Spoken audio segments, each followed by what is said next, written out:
Hello दोस्तों, हमारे channel पर नए हो तो सब्सक्राइब करो और बेल आइकन को ऑन पर रखो।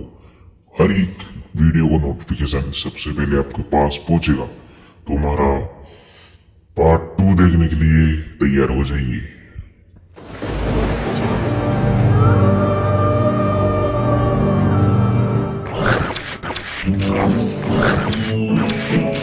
के बाहर से झांक कर और छिपकर देखता है।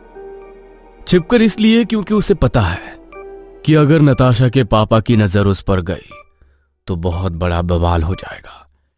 इन 7 दिनों में साहिल ना तो किसी नौकरी की तलाश में गया और ना ही भरपेट खाना खाया। उसी रात की बात है, घड़ी की सुई 12:30 बजा रही थी। साहिल अस्पताल के कैंपस में बदहवास सा टहल रहा था और बार बार आसमान की ओर देखकर भगवान से नताशा के जल्दी ठीक होने की प्रार्थना कर रहा था। वो इस कदर उसकी यादों में खोया हुआ था कि उसे इस बात का जरा भी इल्म नहीं था कि दूर बैठी एक बहुत ही खूबसूरत लड़की उसे लगातार एकटक आंखों से देख रही है। कुछ देर बाद वो लड़की उसके पास आई और उससे कहा, एक्सक्यूज मी। साहिल ने उस लड़की की तरफ देखा भी नहीं। लड़की ने एक बार फिर से उसे कहा, एक्सक्यूज मी।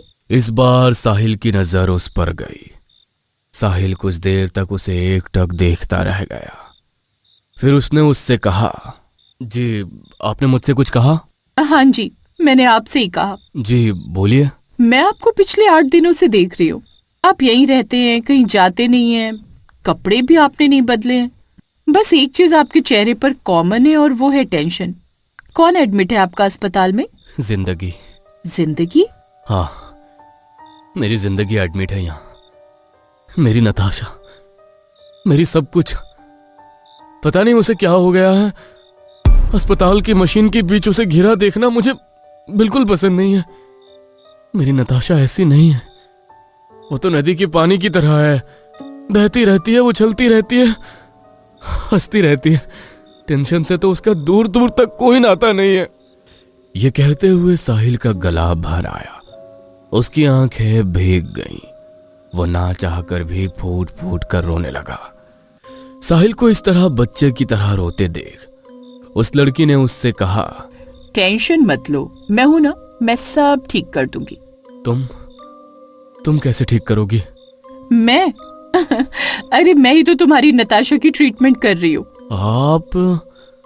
पर आपको तो मैंने कभी नहीं देखा। तुम मुझे कैसे देखते? तुम तो खुद अपनी नताशा को छिप कर देखते हो। पर बिलीव मी साहिल, मैं तुम्हारी नताशा को बिल्कुल ठीक कर दूंगी। डॉक्टर, मैं आपका एहसान पूरी जिंदगी नहीं चुका पाऊंगा। बस आप मेरी नताशा को ठीक कर दीजिए।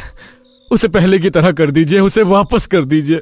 एज अ डॉक्टर मैं पूरी कोशिश कर रही हूँ। Thank you doctor. अब सॉरी मैम, आपका नाम क्या है? चुड़ाला। डॉक्टर चुड़ाला नाम है मेरा। चुड़ाला नाम सुनने में तो बहुत ही अजीब था, लेकिन नाम से साहिल को क्या मतलब था? उसे तो बस अपनी नताशा को ठीक करना था। चुड़ाला से साहिल की मुलाकात के 3रे दिन की बात है। उस रात डॉक्टर चुड़ाला साहिल से एक बार फिर मिली।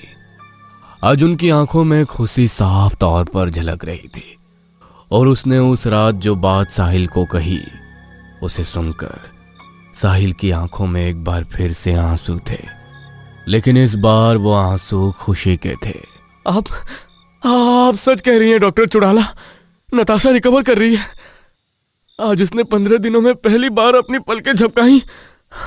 बिल्कुल सच साहिल। आई होप वो जल्दी पूरी तरह ठीक हो जाएगी। वैसे जब तुम लोग शादी करोगे तो मुझे इनवाइट करोगे ना? अगर नहीं भी करोगे तो मैं तो आऊंगी ही। मैम, आपको ना बुलाने का तो सवाल ही नहीं है। नताशा ने पलकें झपकाना शुरू कर दिया था, लेकिन ये उसके ठीक होने की गारंटी नहीं थी, क्योंकि कोई था जो उसे ठीक नहीं होने देना चाह रहा था। अगली रात की बात है, 2 बज रहे थे। हर ओर सन्नाटा ही सन्नाटा था। तभी उस सन्नाटे को भंग करती एक आवाज अस्पताल के आईसीयू में गूंजी। आईसीयू के जिस बेड पर नताशा थी, उसी बेड के नीचे वही भयानक औरत जोर जोर से हंस रही थी। हंसते हंसते उस औरत ने आईसीयू में लगे सीसीटीवी कैमरे की ओर देखा। पल भर में ही सारे के सारे कैमरे बंद हो गए।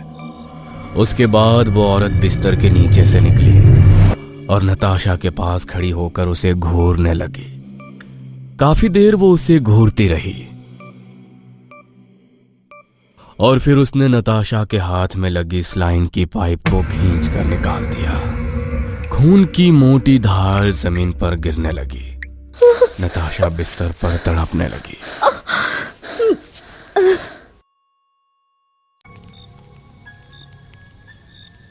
शमशान घाट में नताशा की जलती चिता को दूर से देखता साहिल बदहवास सी स्थिति में था। वो चाहता था कि वो खुद भी नताशा की जलती चिता में कूद जाए। वो चला जाए उसके साथ हमेशा के लिए इस बेदर्द दुनिया से दूर। साहिल की आंखों में अब भी वो दृश्य सामने आ रहा था जब वो पहली बार नताशा से मिला था। इतनी देर से क्यों आए हो आप? पिछले 10 मिनट से मैं आपका वेट कर रही हूँ। अब सॉरी मैम, वो आज ट्रैफिक बहुत ही ज्यादा है। तुम लोग भी ना झूठ बहुत बोलते हो। मैम, इसी कमाई से रोटी चलती है मेरी, मैं क्यों झूठ बोलूंगा आपसे। अच्छा ठीक है, चलो अब। मैम, ओटीपी बताना। नताशा ने साहिल को ओटीपी बताई और फिर साहिल अपनी बाइक पर उसे बिठाकर उसकी मंजिल की ओर बढ़ चला।